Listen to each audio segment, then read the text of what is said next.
Hey everyone, this is Keegan from National Powersports. This 2017 Can-Am SPYDER RTS SE6 with 9,761 miles passes New Hampshire State inspection and runs well. It comes equipped with ABS, traction control, cruise control, heated grips, and electronic suspension, multifunction 4-speaker audio system, reverse, navigation, an electronic windshield, and an onboard computer. It's been upgraded with a SPYDER backrest. Since their debut, the SPYDER has redefined what a trike can be, confidently carrying riders from coast to coast with their spacious amenities and long-distance versatility. Powered by a Rotax 1330cc motor, the SPYDER puts 115 horsepower and 96 foot-pounds of torque through a semi-automatic 6-speed transmission. It has a 30.4-inch seat height and a dry weight of 1,012 pounds. To see everything we know about this vehicle, including full mechanical and cosmetic condition reports, the service repair order, high-resolution photos, and more, please visit the listing on our website.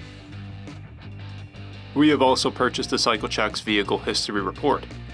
You can view this report by clicking the link on the right side of the video.